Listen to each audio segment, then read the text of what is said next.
বন্ধুরা চলে এসেছি নতুন একটা ভিডিও নিয়ে। আজকে বাজে এখনই 7:30। 7:30 বাজে, কিন্তু বাড়িতে লাইট নেই, কারণ কি পুরো রাত আজকে হচ্ছে বৃষ্টি। মা এখনই একটু রান্না করছে আর বাপি মার হেল্প করছে। ভোরবেলা থেকে লাইট নেই, 5টার সময় লাইট কেটেছে। রাত ভরে জল চালিয়েছি, 5টায় লাইট কেটে গেছে। যেমন মানে বিদ্যুৎ চমকাচ্ছে, বজ্রপাত, ঠিক সেরকম বৃষ্টিও হয়েছে। অন্ধকারে কি করব বল, স্কুলে কি করে পাঠাবো? 7:45 বেজে গেছে। অন্ধকারে ক্যান্ডেল জ্বালিয়ে কি বানাই বলো তো? হ্যাঁ, এই যে সকালবেলা নাস্তার জন্য একটুখানি ডালিয়া বানিয়েছি, আর লাইট তো এখনো আসেনি, অন্ধকার। 8টা কিন্তু বেজে গেছে, প্রায় 10 মিনিট বাকি আছে। তুই রেডি হ। দেখো ঘুটঘুটে অন্ধকার, আর বাইরের অবস্থা দেখবে। এই দেখো এখনো কিন্তু বৃষ্টি হচ্ছে। আর সকালবেলা জানো তো, ভোরবেলা যখন উঠেছি 5টার সময়, এই যে এই গোমাতা আমাদের এখানে একটা বাচ্চা দিয়েছে, খালি প্লটটা যে আমার পাশে আছে। এই যে বৃষ্টিতে ভিজছে, বাছুরটা কাঁপছে, হাঁটতে পারছে না। সকাল থেকে এখানেই দাঁড়িয়ে আছে। বাবু গুল্লু, দরজাটা একটু টান, বাচ্চাটাকে একটু দেখাই, একটুখানি টান, খিচো।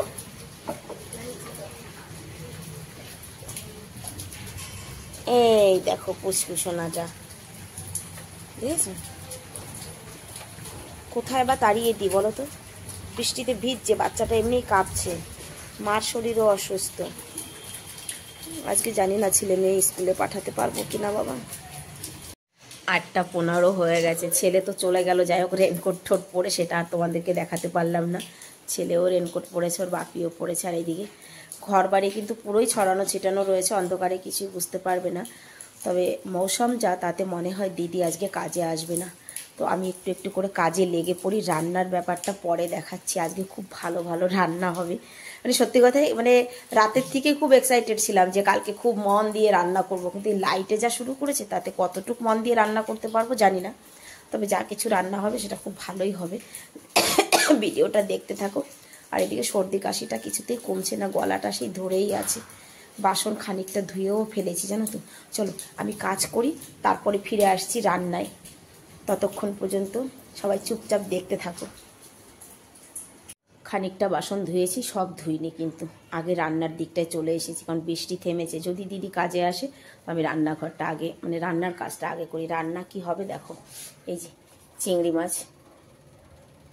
সকালবেলা যে দেখলে তোমাদের দাদা ভাই চিংড়ি মাছগুলো সুন্দর পরিষ্কার করে ধুয়ে দিয়ে গেছে। আজকে চিংড়ি মাছ দিয়ে লাউ শাক আর আলু দিয়ে সবজি করব। আর এই যে কয়েকটা লাউ পাতা রেখেছি, চিংড়ি মাছ ভাপাবো পাতায় করে। আর এদিকে বসিয়েছি আমি ডাল, রান্না করব। আর সঙ্গে সঙ্গে আরও একটা কাজ করব, এই দিকটা রান্না হতে থাকবে, আর এই দিকটায় আমি গম ঢেলে রেখেছি, এগুলো পরিষ্কার করব। একসঙ্গে দুটো কাজ হয়ে যাবে, রান্নাও হবে আর গম পরিষ্কার করা। হাওয়া দিচ্ছে কেমন দেখছো, দেখো বাইরের হাওয়া এত আসছেই, দেখো ক্যালেন্ডার সব, মানে খুব ঠান্ডা হাওয়া দিচ্ছে, বুঝেছো? তো চলো কাজও শুরু করি। ঘড়ি এখন বলছে আমি 9টা বেজেছি, এই দেখো একদম রাইট 9টা বাজে। দরজার কাছে বসে বসে গমটা পরিষ্কার করি, আর এই দিকটা রান্নার ব্যবস্থা করি, মানে রান্না শুরু করে দিই আর কি। আগে মাছটা ভাজা বসাই, আর কাঁচা মাছটা মেখে নিই, ডালটা সিদ্ধ হতে থাক, তোমরাও দেখতে থাকো। দিদি না এলে তো করতেই হবে আমার সব কিছু, আর দিদি যদি এসে যায় তাহলে ওনারও একটু অসুবিধা হবে। তো রান্নাটা শুরু করি। মাছটা ভেজে নিচ্ছি। কে কীভাবে রান্না করো আমি জানি না, রান্না বান্না তো সবারই মানে এই আলাদা। আমি শুধু কাঁচা লঙ্কা আর জিরা ফোড়ন দেবো কিন্তু শাকে। আর যে মাছটা আমি পাতায় ভাপাবো তার জন্য এখানে নিয়েছি একটুখানি সাদা সর্ষে, একটুখানি জিরে, আর সঙ্গে নিয়েছি সামান্য একটু পোস্ত। এইটা বেটে নেব। আর এই মাছের মধ্যে কিন্তু নুন, হলুদ, একটু লঙ্কার গুঁড়ো, কাঁচা লঙ্কা বেটে দিলে ভালো হতো, তবে বাটবো না। এটা ভালো করে কাঁচা তেল দিয়ে মেখে পাতার মধ্যে দিয়ে ফোল্ড করে তারপরে কড়ার মধ্যে দিয়ে ওটাকে ভাপাবো। যতটুকু পারবো শেয়ার করব, ঠিক আছে? সঙ্গে তো কাজ করছি।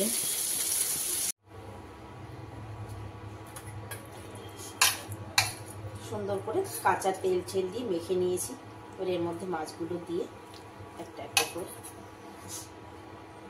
একসঙ্গে অনেকগুলো কাজ করতে থাকলে না কাজের মানে মাথা খারাপ হয়ে যায়, কথার মানে হচ্ছে তাই।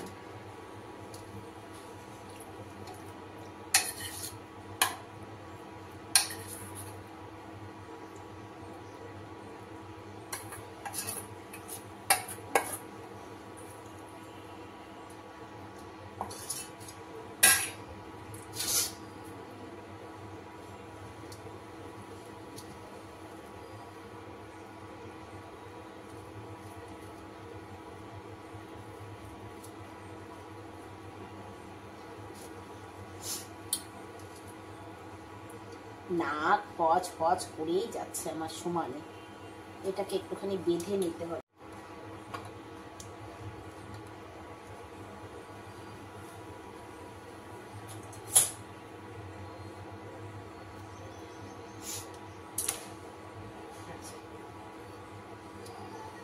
একটা রেডি করে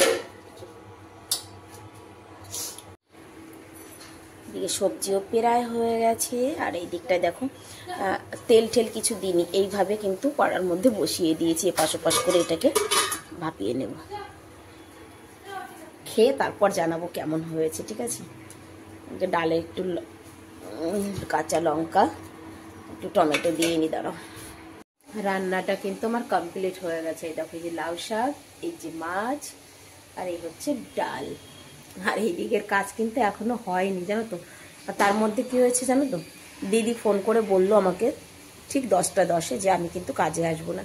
খানিকটা বাসন মেজেছিলাম, আর এই যে এখনো বাসন মাজা বাকি রয়েছে। আর গম রান্না করছি আর পরিষ্কার করছি তো, এখনো পুরো হয়নি। এবার ঝটপট কাজ করে নেব, ঠিক আছে। মানে গম পরিষ্কার করব, বাসন মাজবো, ঝাড়ু পোছা যা কিছু আছে যাবতীয় কাজ শেষ করে তারপরে আসবো ভাত বসাতে। তো তোমরাও অপেক্ষা করো, আমি আর একবারে ফিরে আসছি ভাত রান্না করার সময়। ফিরে উঠতে উঠতে আমার 12:30টা বেজে গেছে। ঝাড়ু লাগিয়েছি, গম ঝেড়েছি, ভাবছি 12:30টা যখন বেজে গেছে ভাতটা বসিয়ে দিয়ে তারপরে বাসন মাজবো, তা না হলে না দেরি হয়ে যাবে। কারণ আমার স্নান করে আসতে আসতে কমসে কম 1:30-2টো বেজে যাবে। চলো ভাতের হাঁড়িটা মেজে আমি ভাতটা বসিয়ে দিয়ে নিই। না বলে ছুটি করলে যে কি হয় বুঝতে পারছো তো। যাদের ঘরে কাজের লোক আছে তারা বুঝতে পারবে যে না বলে ছুটি করলে কি অবস্থা হয়। যা বাবা, এটা বসিয়ে দিলাম। আর এই যে আলু সিদ্ধ তো দিতেই হবে। কাজ করতে গিয়ে আর একটা কাজ করে ফেলেছি জানো তো, এই যে এই কাপাটের হ্যান্ডেলটা ভেঙে গেছে, হাতে টান লেগে, জানো তো আমার হাতেও লেগেছে। যাই হোক, লাগালাগি বাদ দাও, ভাত হোক। আমার বাসন মাজতে মাজতে ভাত হয়ে বেশি হয়ে যাবে, জানো তো। কারণ বাসন সব বড় বড় বাসনগুলো রয়েছে, আমি ছোটোগুলো তো মেজে ফেলেছিলাম। কথা কম কাজ বেশি, তাই না। আমার বাসন মাজতে মাজতে ভাত হয়ে গেছে। আমি আগেই বলেছিলাম না যে আমার ভাত হয়ে যাবে কিন্তু বাসন মাজা হবে না। নিচে সমস্ত কাজ কমপ্লিট করে ফেলেছি, ঝাড়ু পোছা বাসন এভরিথিং। এবার উপরে কিন্তু আরও একটা এক্সট্রা কাজ আছে আমার ছাদে। দেখি ছেলেকে বলবো, যদি আমার ছেলে যায় তো ঠিক আছে, তা না হলে আর হবে না। অ্যাকচুয়ালি উপরে তেমন কোনো কাজ নেই, ছেলে বিছানাপত্র তুলে দিয়েছে, শুধু পোছা লাগানোটাই বাস। এই নি একটু ছাদে চল তো, ছাদে চলো। এইটা পুরো ঝুলে গেছে, ওইটা একটু দেখি টেনে বেঁধে দিয়ে আসবো। আয়, আমার একার দ্বারা হবে না, ছেলেকে নিয়েই যেতে হবে। একটুখানি বৃষ্টির জল পেয়ে গাছপালাগুলো কি সুন্দর লাগছে আজকে, দেখো একদম ফ্রেশ ফ্রেশ।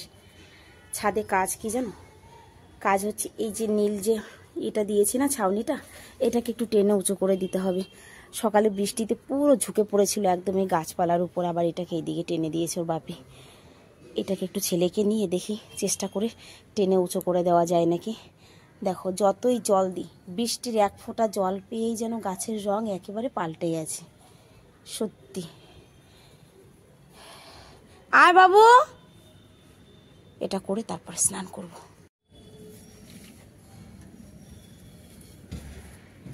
সেদিনকে করেছে না, হাত যায় না কি করবে, এটা নিয়ে তারপরে অনেক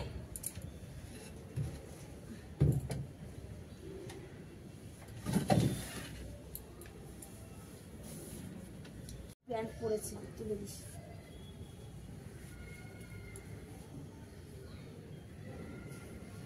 ওই লোহা বেঁধে দিবি, হ্যাঁ জিনায় উঠে। এটা বেশি নিচা হয়ে গেছে।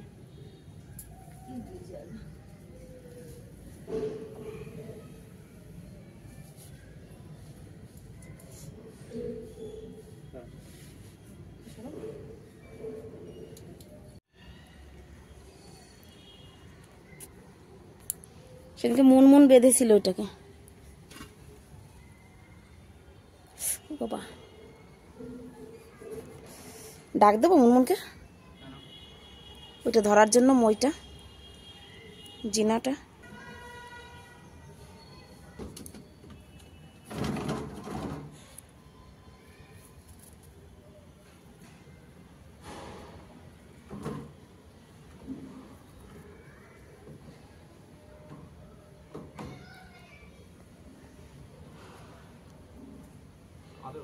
ওই যে একটা লোহা দেখেছিস, যেটাই বান, এইটাই বা ওইটাই, যেটাই দে, এইটাই দে, খুলে পড়ে না যায়, ওই পাশেরটাই দে, এটাই দিলে বেরিয়ে যাবে।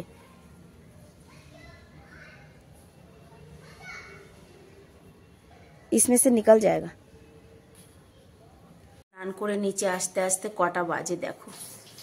এখন এত খিদে পেয়েছে না, ছেলেকে বলেছি খাওয়ার জায়গা কর, জল ভরছে, খাওয়ার জায়গা করছে। আমরা খেতে বসবো, ছোট ছেলেও চলে আসবে ততক্ষণে, বাপি আর ছোট ছেলে।